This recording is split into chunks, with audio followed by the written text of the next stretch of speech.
you know that Ashton Kutcher was supposed to go on a date with a girl the night she was...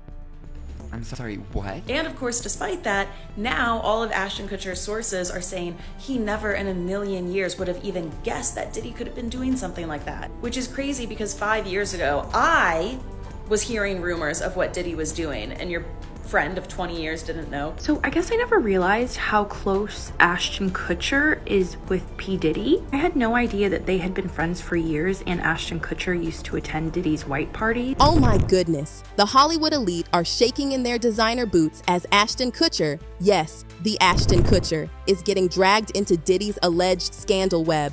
And trust me, darlings, this isn't just another celebrity gossip story. This one goes deep.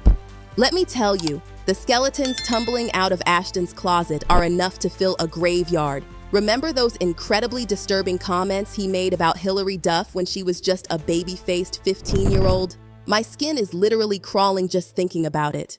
But hold on to your pearls because that's just the beginning of this twisted tale. We need to talk about something even more chilling. Two girls Ashton was romantically linked to mysteriously got unalived. Coincidence? Well, that's what everyone's trying to figure out. As people started digging deeper into Ashton's past, and honey, they dug deep. They've uncovered things so shocking that our former punked prankster is reportedly packing his bags and saying, auf Wiedersehen, to not just Hollywood, but the entire United States. Ashton Kutcher and Mila Kunis getting divorced. Alright guys, the rumor is that Ashton and Mila have separated in preparation for all of the dirt that's about to surface involving Ashton at the Diddy party. You know how they say a picture is worth 1,000 words? Well, darling, the internet has millions of words worth of photos showing just how cozy certain celebrities were with Diddy. CBS can try to distance themselves all they want, but those party pictures, they're eternal, sweeties. The internet remembers everything. Speaking of memories, let me take you back to the beginning of what might be one of Hollywood's most questionable friendships. Picture it, Ashton Kutcher riding high as the host of Punk'd, thinking he's going to pull one over on Diddy. Oh honey, was he in for a surprise? Before he could even set up his prank cameras, Diddy made a phone call that would change everything. This wasn't your friendly, hey, let's grab coffee kind of call. No, no, no. According to Ashton himself, Diddy made it crystal clear that pranking him would be a very, very bad idea. Now, normal people might run for the hills after receiving what essentially sounds like a threat, right? But not our boy Ashton. Instead, this became the beginning of a friendship that would make even the most connected Hollywood insiders raise their perfectly groomed eyebrows. From that moment on, Ashton and Diddy became Hollywood's most unexpected dynamic duo. Red carpets, they were there together. Talk shows, practically finishing each other's sentences, but it was those infamous white parties that really got people talking. Ashton wasn't just a guest. He was practically Diddy's right-hand man. Listen to this quote Ashton gave to the Mirror. It's aged about as well as milk left in the Sahara Desert. If you're a single man, there's probably no greater human being in the world to hang out with. This was nearly 2 decades ago when they were, in Ashton's words, having a lot of fun together. But here's where it gets interesting, my friends. When Ashton appeared on Hot Ones years later, the mere mention of these parties made him clam up faster than a Victorian lady at a burlesque show. Diddy party stories, they're our favorite genre of anecdote. If you have one, yeah. Wow, okay, I've got a lot I can't tell. So, can't tell that one either. I mean, I'm like actually cycling through them. Well, we still have some time to go, you know, I can blow it here. Okay. Now, let me take you back to 2006 when Ashton was practically singing Diddy's praises from every rooftop in Hollywood. He even credited their friendship for landing him that role in Guess Who, and what he said next just hits different now. Listen to this. Our friendship has helped me become aware of the fact that people are becoming comfortable with something that's still very uncomfortable. He went on this whole heartfelt spiel about being the innocent Iowa farm boy hanging out with the New York hip-hop mogul, claiming people only raised eyebrows because of their racial differences.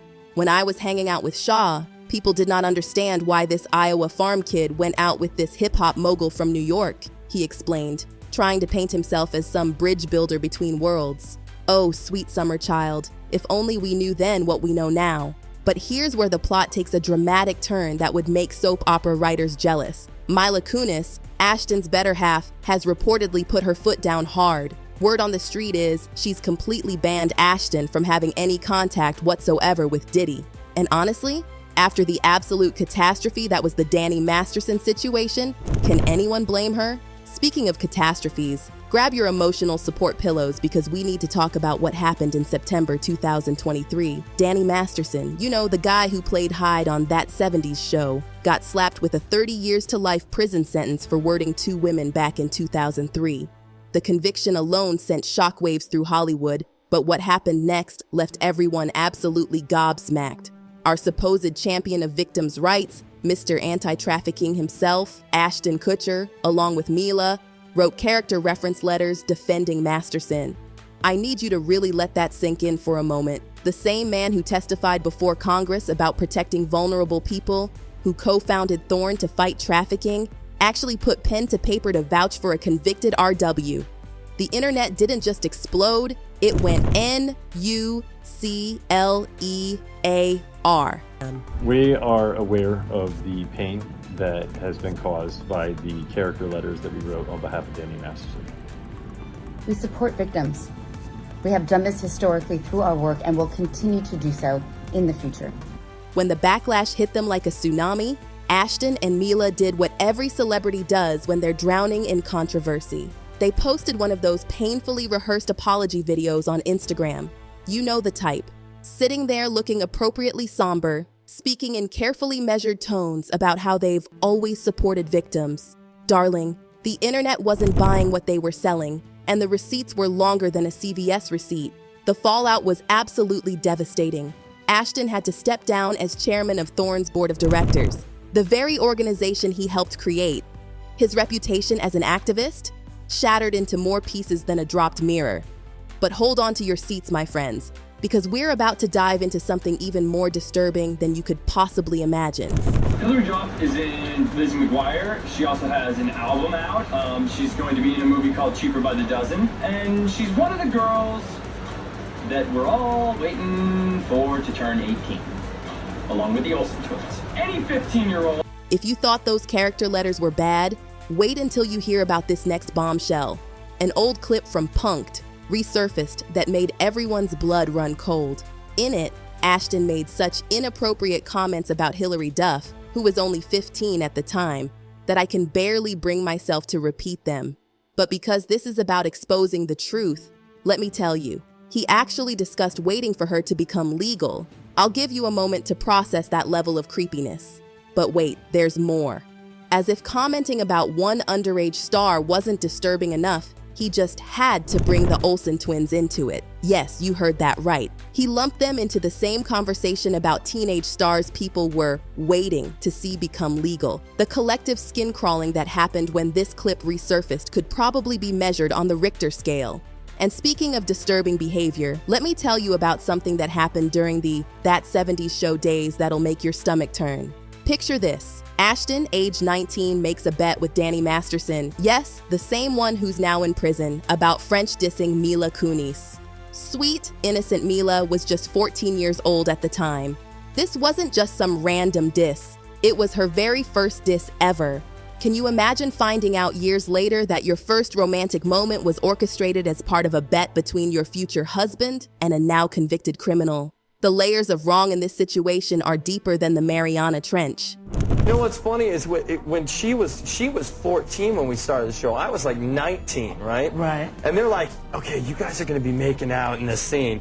And I'm like thinking like, wait, this is like slightly illegal, say, that's right? probably your first kiss ever, right? It was my first kiss. Where's someone bet you made with Danny about our first kiss? No, it wasn't the first kiss. No, It was like a second or third kiss. It was the first. It was like the first week. No, it was not the first week. Whatever. Let me tell you what happened. No, let me tell you what happened. No. Okay, so I've never kissed a guy. So I was so. I mean, you know, Ash was attractive, and I was a 14-year-old little girl, and I was extremely scared for my life. Sure. And then he was very nice about it. He was like, "Oh, don't worry." So I was like, "Okay." Then Danny goes to him and goes, "Dude, I'll give you $10 if you French kiss her." What would you stick your tongue in my mouth or some? What? No. For $10. You're making it sound like it was like really. Okay, Dan, we had a little side bet going. Yeah. Like, Which was? It wasn't very as to whether or not, you're kissing on the show or boyfriend and girlfriend. Yeah. You would use tongue, right, Rosie? I mean, you would. It depends what kind of an actor you are, I guess. Absolutely, right? Yeah.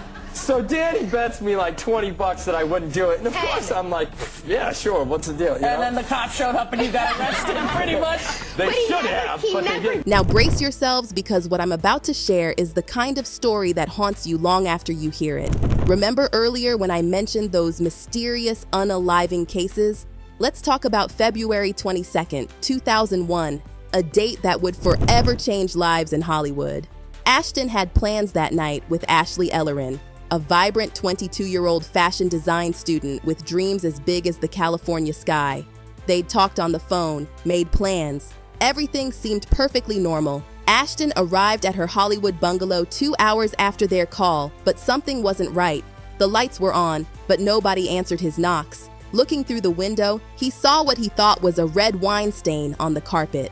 Thinking he'd been stood up, he left. But that wine stain? Oh, my dear friends, it wasn't wine at all.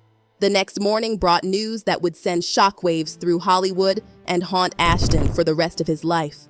Ashley had been found by her roommate, brutally attacked, not once, not twice, but 47 times. Let that number sink in. The wine stain Ashton had seen was, well, you can figure it out. When reality hit him, he immediately contacted the police, panicking because his fingerprints were all over her front door. The monster behind this horrific act was Michael Gargiulo, dubbed the Hollywood Ripper by prosecutors. This wasn't some random act of violence. Gargiulo was a calculated serial killer who had unalived 2 other women and attempted to unalive another.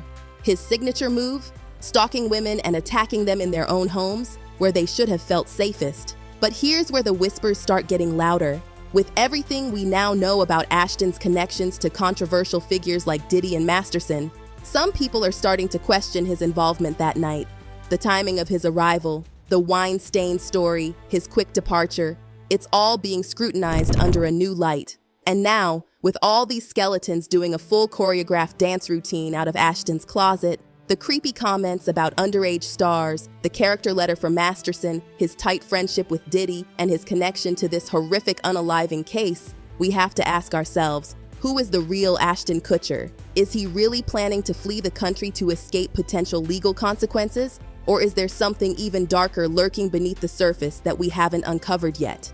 The evidence is mounting, the connections are becoming clearer, and the questions are getting louder. So I ask you, my dear friends, should law enforcement take a closer look at Ashton's connections to Diddy and all these disturbing events? Drop your thoughts in the comments below, because this story isn't just shocking. It might be the tip of an iceberg that could sink what's left of Hollywood's already fragile reputation. And remember, in this town, where there's smoke, there's usually a 5-alarm fire just waiting to be discovered. Stay tuned, because something tells me this story is far from over.